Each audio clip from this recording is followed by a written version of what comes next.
Bonjour à tous, bonjour à toutes. Une des mitzvot les plus importantes de la Torah, Kibud Avaim. La Mishnah dans Masechet Pirkei Avot, elle nous dit mitzvah kala kebachamura.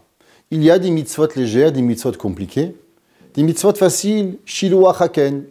Une mitzvah difficile, honorer son père et sa mère.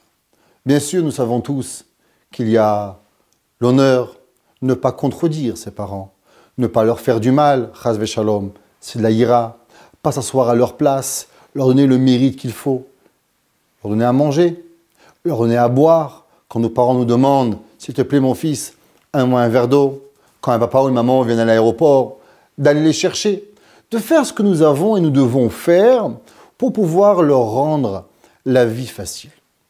Aujourd'hui, nous vivons dans un monde où, Baruch Hashem, la vie est de plus en plus longue. Le taux de survie du monde est arrivé entre 85 et 83 ans chez les hommes, 85 ans chez les femmes. Et Baruch Hashem, les gens vivent plus vieux.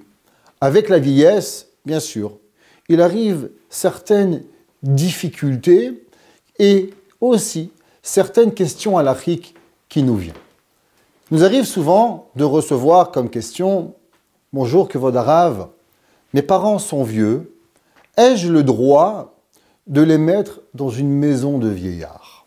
Est-ce que mes parents, j'ai le droit de les mettre dans un hospice de vieux ?» Tout d'abord, je pense qu'il faudrait séparer la question en deux étapes. La première étape, il y a certaines personnes âgées qui sont Alzheimer, atteints de certaines maladies que les enfants, avec la plus grande des volontés, ne sont plus capables de s'occuper d'eux. Des parents qui se lèvent au milieu de la nuit, dans le froid, dans le chaud, pour être dangereux pour leur santé. Ils sont plus capables d'avoir un minimum de rester dans une maison. Des parents malades qui ont besoin de soins de santé 24 heures sur 24. Ce genre de cas, je pense que ça n'est pas une question véritable halachique, c'est plutôt une question de vie ou de mort. Parce que ces personnes âgées-là, en restant à la maison, ils peuvent être à chaque moment de leur vie, risquer leur vie, de tomber des escaliers, de ne pas prendre leurs médicaments, d'allumer le feu sans faire exprès et de brûler tout le monde. Dans certains cas, non seulement nous avons le droit de le faire, mais même il est conseillé de pouvoir le faire parce que vitalement, la vitalité nous amène que nous ne pouvons plus, avec les ressources que nous avons, s'occuper de nos parents. Malgré cela, malgré qu'une personne va devoir placer ses parents, il n'en reste pas que l'enfant peut se enlever sa responsabilité d'aller voir ses parents, de nourrir ses parents, de s'occuper de ses parents. Nous savons clairement que dans les hospices de vieux, si les enfants ne viennent pas voir leurs parents, alors les malades meurent très rapidement parce qu'on ne s'occupe pas de eux. Ce n'est pas parce que nous avons choisi ou nous sommes obligés de mettre nos parents dans une institution pour leur bien qu'automatiquement, je m'enlève de mes responsabilités. J'ai connu un homme que j'arrive même pas à imaginer comment c'est possible. Pendant 20 ans, son papa est dans une maison de vieux, malade, pas capable de s'occuper de lui. Tous les soirs, il allait le changer. Tous les soirs, il allait le nourrir. Tous les 2 jours, il allait l'habiller.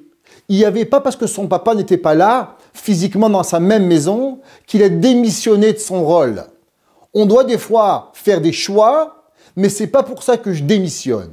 Mes parents sont mes parents. Mes parents, je dois quand même et encore m'occuper. Pourquoi? Parce que leur vie dépend des personnes qui sont avec eux. Si on ne va pas les voir, alors croyez-moi que les infirmiers, les infirmières, les auxiliaires en feront encore moins. Et plus vous irez les voir, et plus on s'occupera de eux et ils pourront vivre une vie plus longue. De l'autre côté, nous avons des enfants que pour ne pas gâcher leur vie, pour ne pas s'enlever de certains plaisirs, Alors, ils prennent une porte de facilité pour pouvoir placer leurs enfants. Et là, je raconte toujours une histoire extraordinaire. Il y avait un jour un homme qui avait son père qui vivait chez lui. Et un jour, ce monsieur a eu un enfant. Alors, on a demandé au papa de bouger de chambre. Et il a eu 2 enfants. Alors, on l'a placé dans une autre chambre. Et ils ont eu 3 enfants. Et ils ont eu 4 enfants. Et à la fin, il n'y avait plus de lit pour le papa. Alors, un jour, on a mis un matelas par terre et on a fait dormir le papy par terre. Alors, un jour, le petit-fils, il vient et il coupe le matelas du parterre. Alors, le père lui demande, « Mon cher fils, pourquoi tu coupes le matelas de papy par terre ?» Il dit, « Papa, un jour, tu seras vieux. Alors, je te garde un bout de matelas pour que toi aussi, tu puisses dormir. » Il faut savoir, ce que nous faisons à nos parents, nos enfants nous feront pire. Ça veut dire qu'il faut savoir, est-ce que j'ai le droit, pour avoir un bien-être de vie, placer mes parents? La Torah dit Kabet avicha vet imecha. Honore ton père et ta mère. Si tes parents, ils sont difficiles à marcher, des fois avec l'âge, ils sont un peu difficiles, ils veulent manger certaines choses. Et c'est pas qu'ils sont malades, c'est pour un confort personnel où c'est écrit dans la Torah que la vie doit être facile. Il est écrit nulle part qu'on doit honorer son père et sa mère si ça nous est facile. Le Talmud nous raconte que Rabbi Tarfon, quand sa mère avait cassé ses souliers, il a mis ses mains par terre et il a marché avec elle pour ne pas que sa mère abîme ses pieds. Est-ce que la vie doit être facile?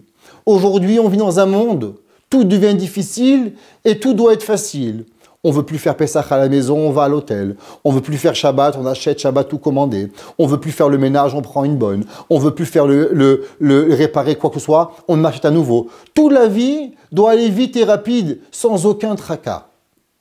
Mais ce n'est pas ça que la Torah demande de nous. Adam le Hamal Yulad.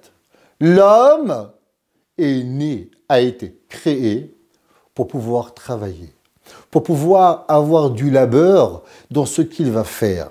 Plus nous investissons dans la mitzvah de Kibud Avahem, et la Torah nous promet, les ma'an yarichu yemechem ala adama, et vous vivrez vieux. Si nous faisons cette mitzvah extraordinaire, alors nous allons avoir toutes les brachot de la Torah.